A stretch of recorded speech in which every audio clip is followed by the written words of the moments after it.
This is Mommy. It happened one night when we were visiting my husband's family. My 5-year-old niece suddenly pointed to a terrifying picture in the storybook I was reading to her. No way. I rushed up to the attic, where I found my sister-in-law in a state that was beyond recognition. She didn't appear to be breathing, and I was so scared that I couldn't stop shaking. I'm sure my niece was trying to tell me about this somehow. I won't forgive this. Suppressing the anger welling up inside me, I began to plot my revenge. My husband Tony and I, who are the same age, got married 2 years ago when we were 28. Despite my busy job, Tony is a wonderful man who takes the initiative to handle household chores in my stead. I want to support you, Kate, because you work to help those in need. I was very grateful to him for that. Because of our busy lives, we didn't have any children yet, though we both love kids and hope to have one soon. We were hoping for the right time, but it never seemed to come. Let's take our time and not rush. Yes, but I can't help but want a cute little girl like Rachel. I agree with you. Rachel is Tony's brother's daughter, our adorable 5-year-old niece. Tony's brother Kevin took over the family farm and lived with his wife Beth, Rachel, and his parents in a rural town far from us. We could only visit to help with the farm during Easter holiday and stay for a few days during summer and Christmas holidays. Kevin's family was busy managing the farm and coordinating crops with nearby farms, so our visits were just long enough. Kevin and his wife were friendly, and his parents were kind, so I always looked forward to going back. Most of all, Rachel eagerly awaited our visits. Beth and I were close in age and got along well. As an only child, she was like a real sister to me, and we kept in constant contact. Tony, look. Beth sent another picture of Rachel. She's so cute. Oh, really? Send it to me too. We always shared such moments. Whenever we had video calls, Tony and I would compete for the phone. But at some point, Beth stopped replying to my messages. Worried, I ran to Tony as soon as he got home from work. Beth isn't replying. Do you think something happened? Maybe she's just busy. It's harvest season, after all. I hope so. It's the first time this has happened, so I can't help but worry. Though Tony initially didn't think much of it, he quickly called his brother when he saw my concerned face. Kevin told us that Beth was sick and bedridden. Worried, I asked Tony to let me speak to Kevin directly. Is Beth okay? What are her symptoms? I bombarded him with questions out of concern for her. Kevin sighed deeply on the other end of the line. You know, it's not really appropriate to pry into other people's families. Just leave it alone. He didn't answer my questions and abruptly ended the call. What happened to Kevin? I was shocked by his uncharacteristically blunt attitude. Feeling that I might have overstepped, I reflected on my approach. Even so, I couldn't stop worrying about Beth and thought about visiting them, but my work schedule was full, so I couldn't make the trip. It was late July, and I hoped to see her well when we visited during the summer. A few weeks later, in August, Tony and I visited his family home. Since we hadn't received any contact from Beth, we were worried that her condition might be quite severe. Kevin, where's Beth? She's not here right now. Wondering what was going on, Tony's mother informed us that Beth had been hospitalized. As expected, the situation was serious, and both my husband and I were shocked. While we're here, we'd like to visit Beth in the hospital. Unfortunately, only immediate family members can visit her. That sounds pretty serious. I almost voiced my concern, but felt it wasn't appropriate, so I swallowed my words. Another worry on my mind was my niece, Rachel. Usually a cheerful and talkative girl, she was unusually quiet. She's probably feeling anxious because her mom isn't around. I thought of ways to cheer her up and make our stay enjoyable for her. While I was placing our luggage in the room, Rachel quietly approached me. Kate, What is it? Do you want to talk? She seemed nervous and fidgety, possibly because it had been a while since we'd last seen each other. She stared at me as if wanting to say something, but just as she opened her mouth, Kevin quickly walked in. Rachel, Tate and Tony are tired. Go play over there. We're fine, really. But Kevin insisted. No, sorry for bothering you. He took Rachel away forcefully. Even though we're family, and I didn't want him to feel so obligated, maybe this was his way of being considerate. This happened several times, preventing me from having a proper conversation with Rachel. Even my parents-in-law seemed uneasy, unlike their usual selves. They kept hinting that we should leave soon, making the atmosphere awkward. Something felt off, and I began to suspect their behavior. Tony noticed too. This feels different from usual. After dinner, as we were relaxing in the living room, Rachel toddled over to me again. I want to sleep with Kate.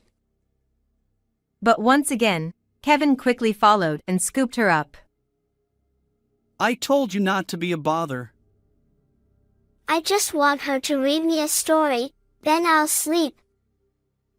She looked like she was about to cry as she was carried away. Kevin, it's really okay. Rachel, let's go to your room. Which book do you want to read? Kevin, looking somewhat unsatisfied, agreed reluctantly after I reassured him it would only be for a short time. All right, if you insist. Thank you. Rachel's face brightened, and she eagerly led me to her room. This one. Read this one. I started reading the book Rachel had chosen, and she suddenly pointed to a picture. This is Mommy. It was a beautiful princess, and I felt touched thinking she saw her mother this way. Your mommy is beautiful, isn't she? No, that's not it. What? She seemed to want to say more but fell silent, leaving me puzzled. After finishing the book, I patted her gently as she lay in bed. Rachel sadly whispered that she missed her mommy and soon fell asleep. When I returned to the living room, Kevin and his parents were waiting for me. Tate, did Rachel say anything? Nothing in particular. She fell asleep right after I read to her.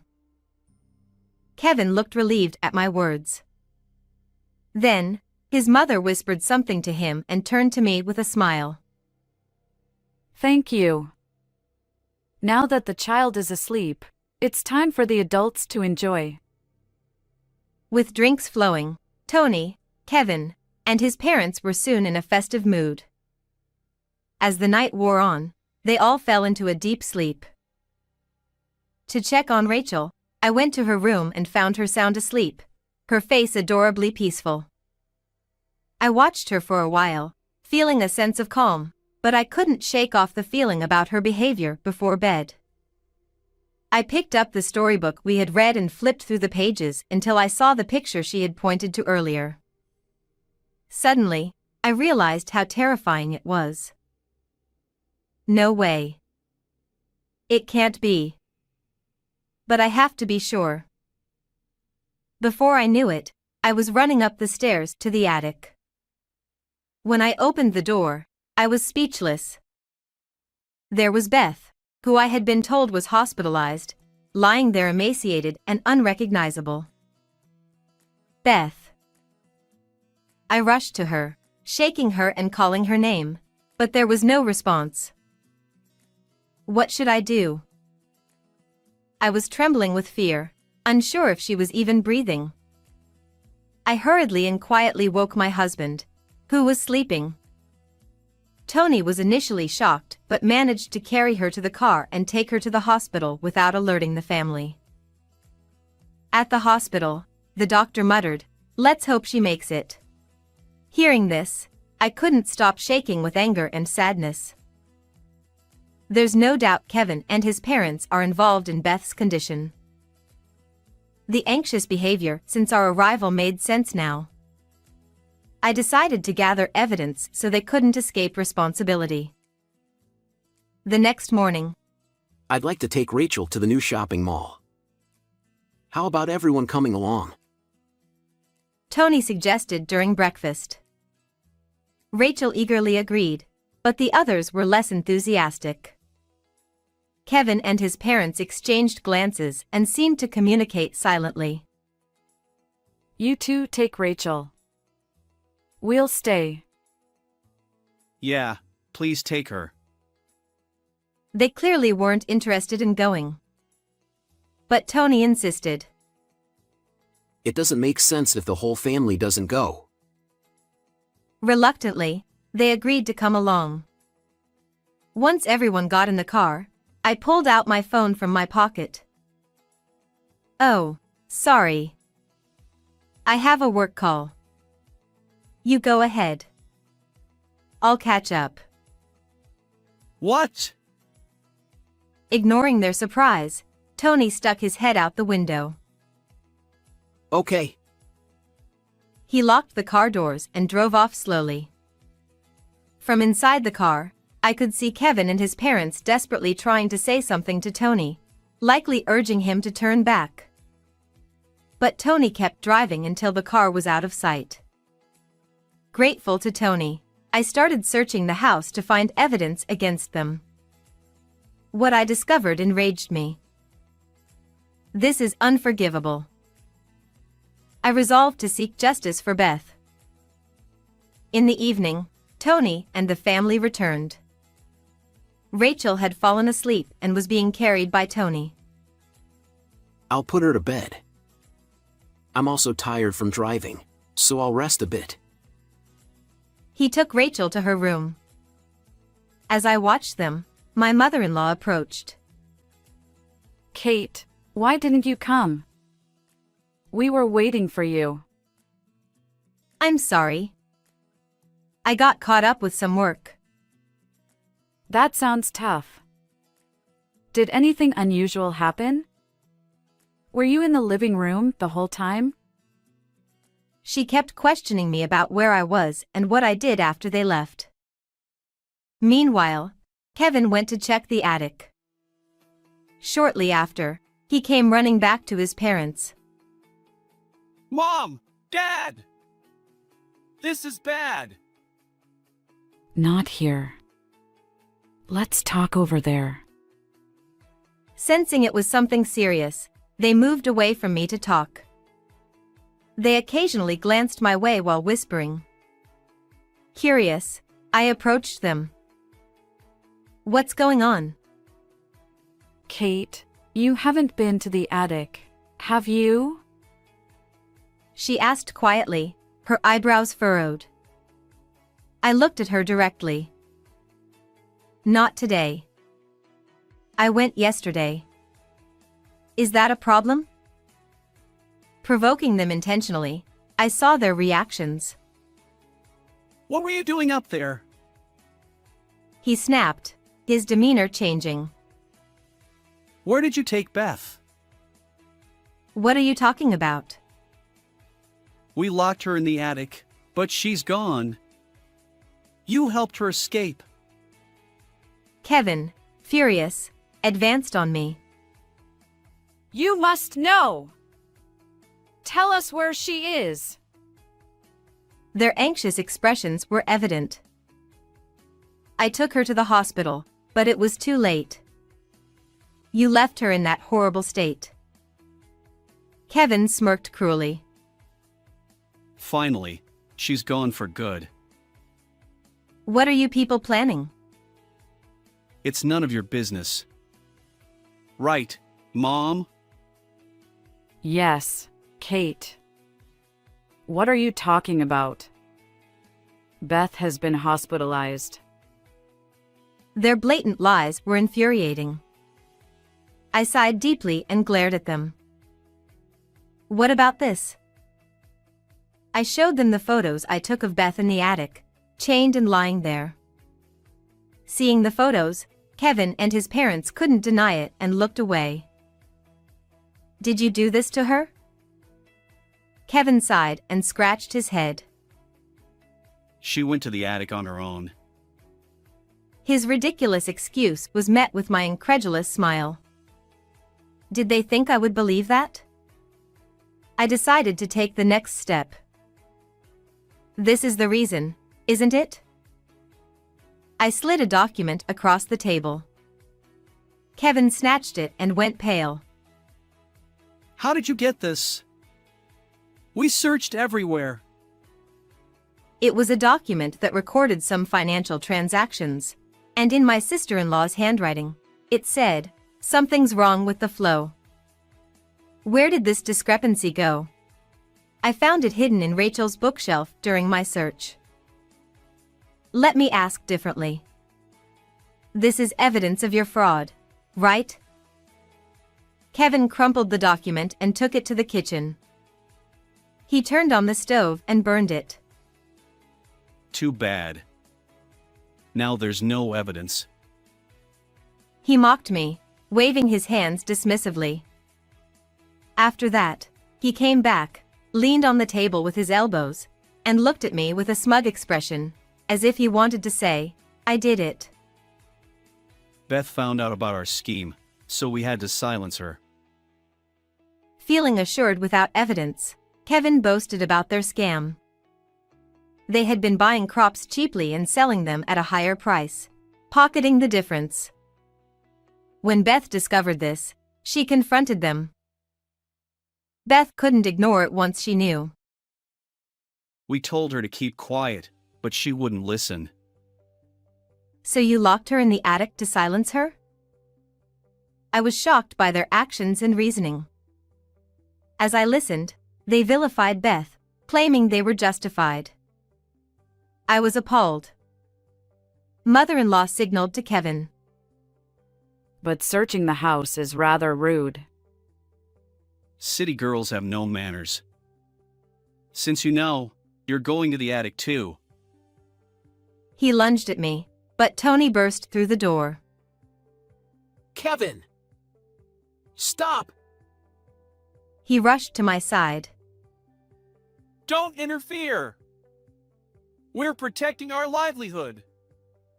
You were born and raised here, so you should understand. Kevin, who tries to forcefully do something to me, and my husband, who desperately tries to protect me. Tony grabbed Kevin by the collar. Enough!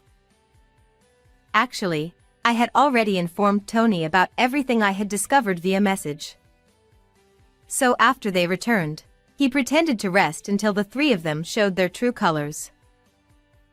It's too late. We're already preparing to sue you. What? At my words, Kevin, who had been grappling with Tony, loosened his grip. The document you just saw was a copy. The original is safely stored, and I have digital backups too, so it's pointless to destroy it. You cunning little... You're one to talk. Oh, and look at these. I laid out several photos in front of him. They showed Kevin and his parents living it up at expensive restaurants and hotels. What? This is just us having family meals or trips, right?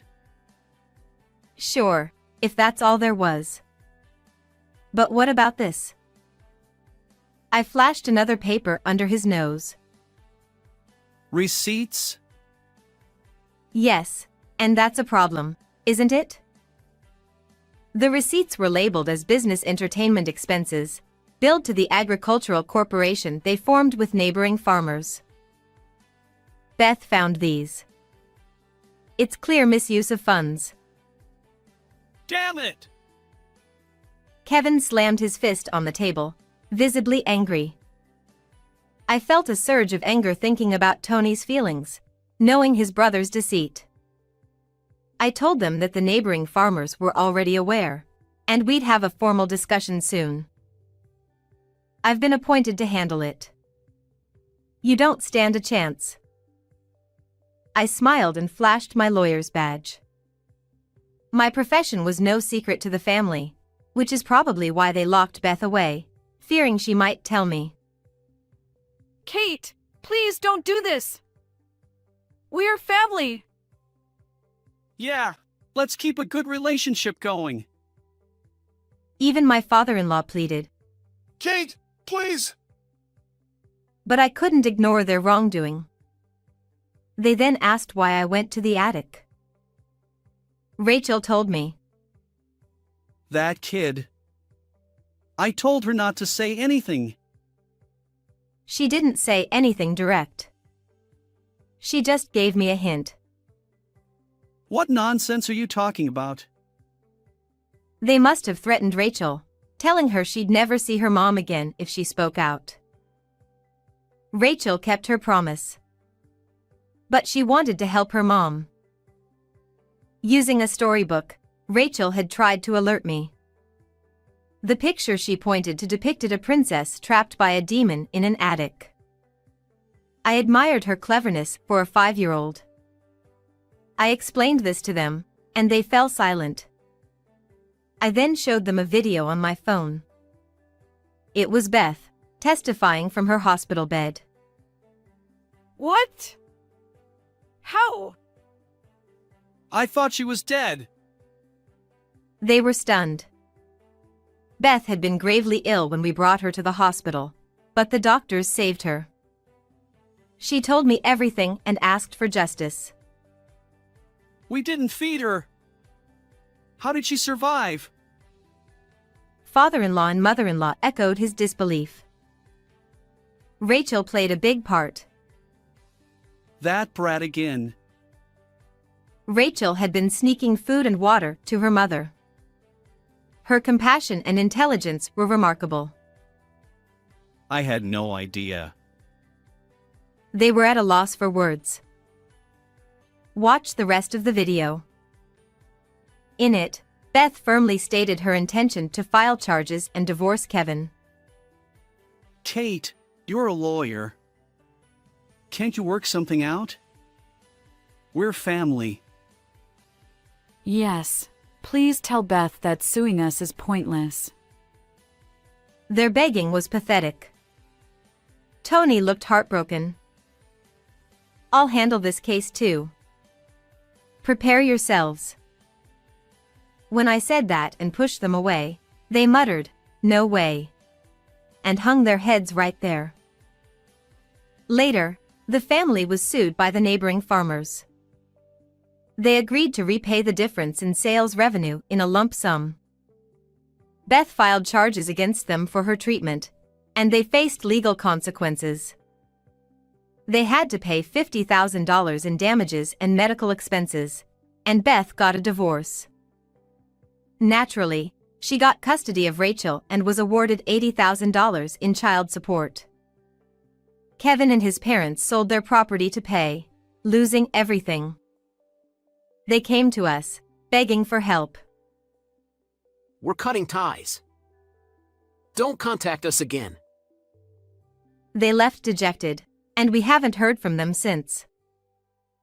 Beth and Rachel moved to her parents' place and are doing well. We see them often, and Rachel is a joy to be around. Play with the baby when it's born. I found out I was pregnant after the ordeal, and Rachel is excited. I plan to work up until the birth, continuing my role as a lawyer helping those in need. How was today's story? Please subscribe to our channel. See you in the next video.